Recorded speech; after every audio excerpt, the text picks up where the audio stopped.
How much should you engage your core while you're doing exercise? Hello, my name is Becky Choi. I am your postpartum corrective exercise specialist. I specialize in helping new mama to go from here to here. In today's video, let's address this question. I've got an amazing questions here from my Instagram at BeckyChoi_. So her question is, hey Becky, one question. I am now down from 3 to 4.5 to 3. So what that means is 3 fingers above the belly button, there's a 3 fingers gap. At the belly button, there's a 4.5 fingers gap. Below the belly button, there's a 3 fingers gap. Now she's able to bring it down to 1.5 to 1.5. Not bad at all, from 4.5 to 2. Huge congratulations. You know, you definitely have done something that worked for your body. Really happy for you. Even when I engage my core, I still have about 1.5 to 2 fingers gap.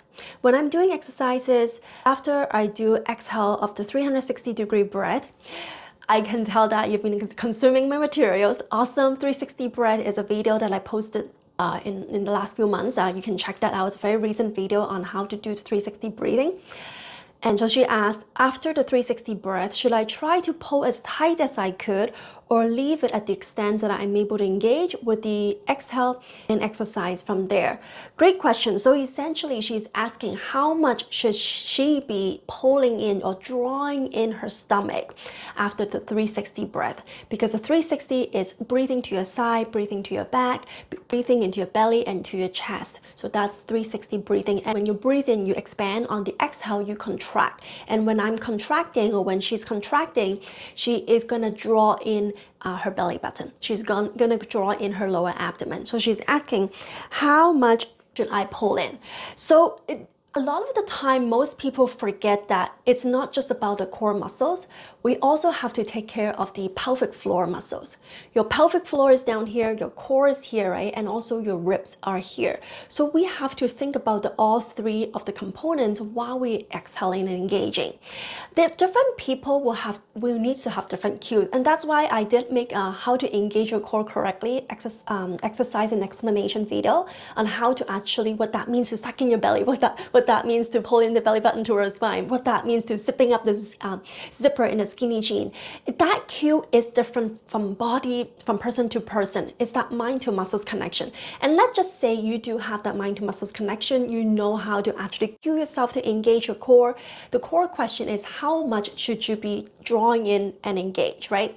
So you have to think about your pelvic floor here. If your pelvic floor is tight, right? Let's say you have difficulty in starting your pee, right? You know, you're going into the washroom, you're sitting there. It takes like 2, 3, 4, 5 second concentration for the pee to start going and start flowing. And sometimes you might not be able to empty your urine, okay? So that's a symptom of having a tight pelvic floor. Or maybe you have pain when you have sex, or maybe you have pain when you're inserting a tampon.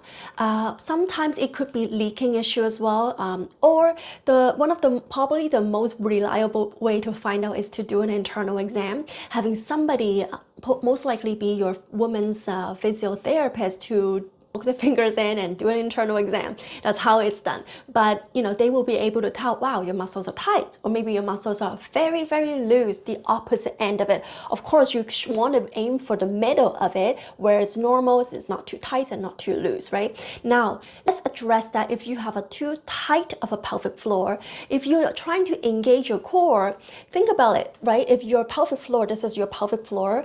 If you have a normal pelvic floor, right, it should be you are able to just flex, open, flex, relax, and open, relax, and tighten, relax, and tightening.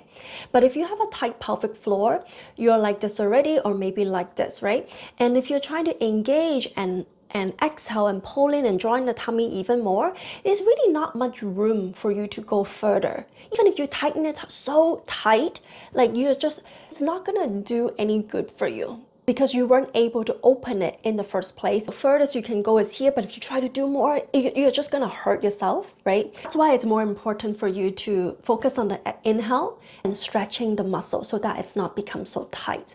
And so when you're able to contract and exhale and engage, you're able to fully relax and fully contract. Now, let's say you're on the other end of it where you have loose pelvic floor. So you're unable to hold the urine, like you're feeling like if you need to go, you just need to go. You don't really have good control of the urine. Sometimes, most of the time with the loose pelvic floor, leaking issues happens. And so with this type of people, you're like here, like hello, like it's like very relaxed. It's not doing anything here for you. It's on vacation. It's like it's always happy sunshine here.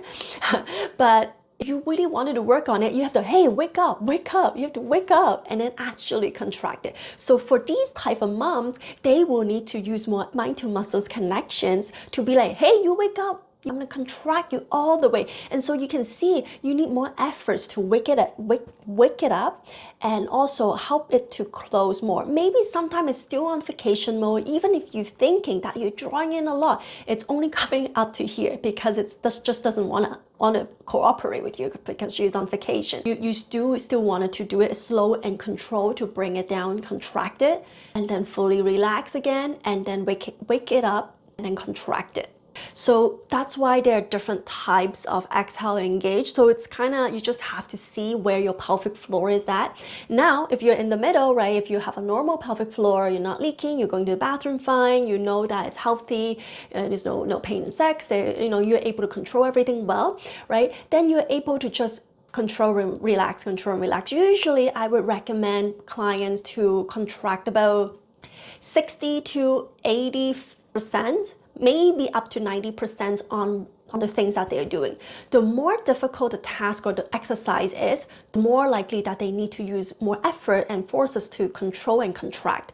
But if the exercise is actually very simple, it doesn't require too much of your core control, core engagement, then usually 60% of the core engagement is enough. So you kind of have to see what you're doing. You don't normally want it to like fully contract and then fully open, fully contract. Like it really depends on the task. And because if you wanted to control, and let's say you're somebody who sucking in your belly all the time, right? Because you don't like the way it looks.